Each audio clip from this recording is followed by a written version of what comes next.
Assalamualaikum warahmatullahi wabarakatuh. Halo teman-teman, kembali lagi bersama aku Nafas Ini Pramustari di segmen tips and trick karakterisasi senyawa anorganik. Nah, setelah kita mengetahui ataupun setelah kita bercengkrama dengan Excel, tentunya masih ada analisis lain yang menggunakan Excel, yaitu ada analisis mekanik atau uji mekanik. Nah, biasanya uji mekanik suatu senyawa anorganik adalah bagaimana kekuatan ataupun bagaimana keregasan ataupun yang umum-umum untuk mengetahui ketahanan dari suatu senyawa anorganik ketika diberi efek atau ketika diberi tekanan ataupun ketika diberi perlakuannya. Nah, di sini kita mempunyai data untuk menganalisis stress strain, gimana apakah senyawa tersebut bisa meregang ataupun tegang gitu ya, stress atau strain. Nah, di sini faktor yang harus diperhatikan adalah di bagian position adalah gimana sih dia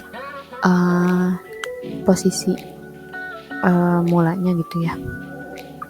Nah, untuk loadnya ini adalah beban yang diberikan, strain regangannya, dan stress itu tegangannya berapa gitu ya. Nah, dengan memplotkan stress strain, nah ini saya telah melakukan plotnya, dimana bisa dilihat untuk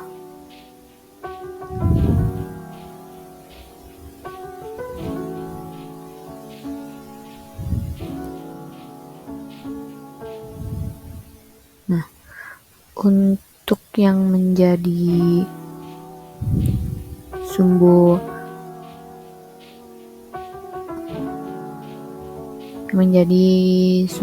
X-nya itu adalah strain, dan yang menjadi sumbu X-nya adalah stress-nya itu ya.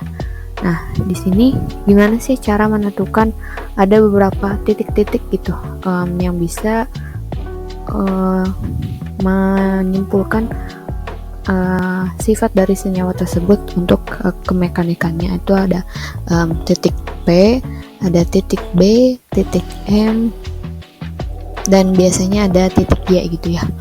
Nah, kita kenalan dulu apa sih titik P. Titik P itu istilahnya mungkin bisa diperhatikan misalkan senyawa itu apakah memiliki sifat elastis atau tidak. Nah, sifat elastis ini adalah peralihan bagaimana kalau misalkan senyawa tersebut apakah elastis. Nah, kalau misalkan senyawa tersebut enggak elastis, berarti dia akan terus meregang gitu ya, jadi non elastis. Nah, titik P ini adalah peralihan ketika senyawa tersebut awalnya bersifat elastis dan kemudian menjadi non elastis. Kemudian ada titik M, yaitu titik maksimum ketika senyawa tersebut benar-benar mencapai puncaknya untuk menerima beban tersebut. Jadi seperti titik maksimal ataupun titik optimum senyawa tersebut mendapatkan beban. Dan titik B adalah titik break ketika senyawa tersebut mengalami kerusakan atau bahkan hancur gitu ya ketika telah diberi beban. Nah, untuk menemukan dari yang mudah dulu ya, titik B itu ketika kita menemukan kurva tersebut menemui ujungnya gitu ya. Ketika kurva tersebut menemui ujungnya, maka titik yang paling ujung itulah disebut titik B. Jadi ketika stres ataupun strain tertentu, senyawa tersebut mengalami kehancuran.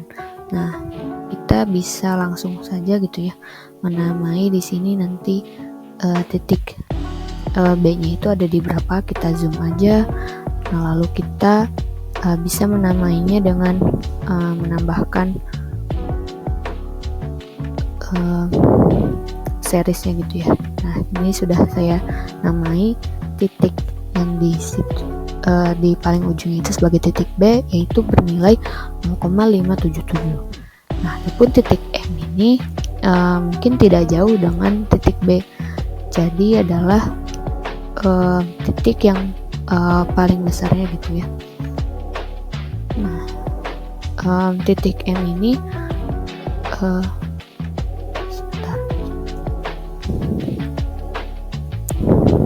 Nah, ketika kita plotkan, nah dia memiliki nilai yang paling tinggi meskipun di yang sebelumnya mungkin sama. Nah, kita coba arahkan kursor di, nah dengan X bernilai 0,1788 dan nilai Y 0,668, mana 668 adalah stresnya. Nah, berarti dia menegang sampai 0,668. Nah, setelah itu di sebelahnya dia mengalami penurunan di stresnya ini sehingga sudah bernilai 0,65. Maka di titik 0,68 ini kita bisa namai sebagai titik M atau titik maksimum dari senyawa anorganik tersebut. Nah, lalu yang selanjutnya kita ke titik P, dimana titik P ini ketika kita menemui titik tersebut, sifat senyawa elastis itu adalah garis linear gitu. Jadi titik P ini akan memiliki nilai regresi yang mendekati 1, dan setelah saya temui gitu, R kuadratnya ini bernilai 0,9704 gitu ya. Nah, gimana caranya? Kita coba plotkan gitu ya, dari data awal sampai data yang kira-kira ya sekiranya kita temui si grafik ini masih dalam keadaan lurus. Nah, maka kita coba plotkan di grafik yang lain gitu. Nah, di sini setelah kita temui gitu ya bahwa R kuadrat yang paling tinggi yang bisa ditemui itu adalah 0,9704. Setelah kita masukkan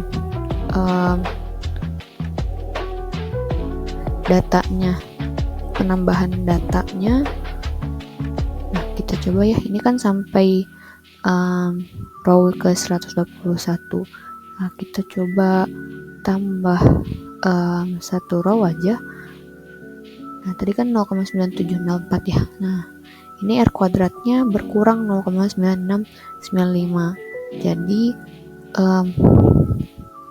titik P ini yaitu tadi ketika R kuadratnya mencapai mendekati 1 gitu ya. Yaitu kita cari di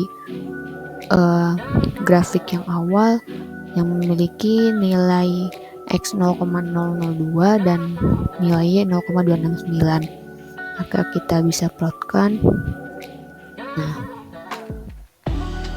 kita bisa cari ya. Sini kemungkinan 0,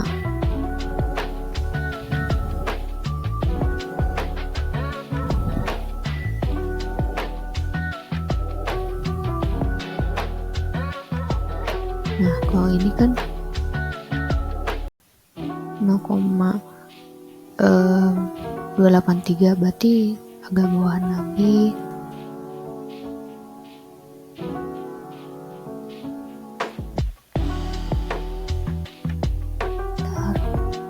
Nah, ini kurang lebih titik P nya adalah 269, tadi 0,002.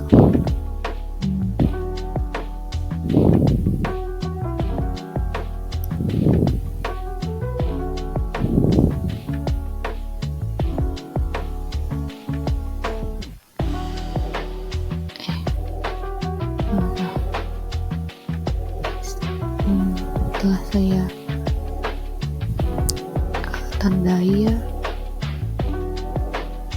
di sini tuh tadi sampai row 121 ya, 121 0,002. Nah tadi telah kita temui, jadi titik P nya itu berada di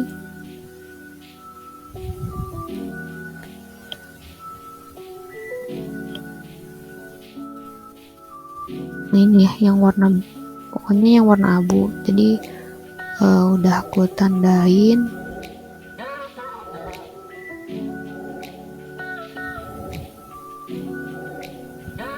Ini maksudnya series ini tuh trendline itu dari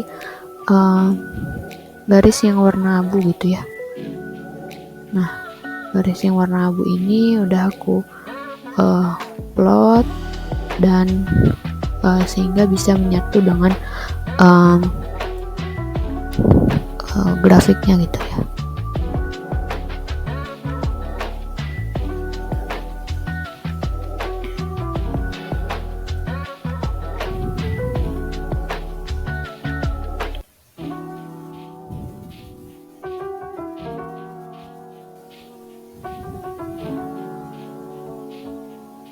Nah ini adalah titik P yang sebenarnya itu di 0,269 yang memiliki R kuadrat 0,9704.